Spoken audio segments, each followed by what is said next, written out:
Replacing Siri with Gemini. In today's video, you are going to learn how to replace Siri with Gemini.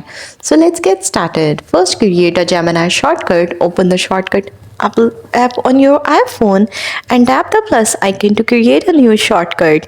In the action search bar, type Gemini and select an action you want, such as open Gemini mic, talk live with Gemini, or type prompted in Gemini. Once done, tap done and rename the shortcut for easy Siri access. For example, open Gemini microphone.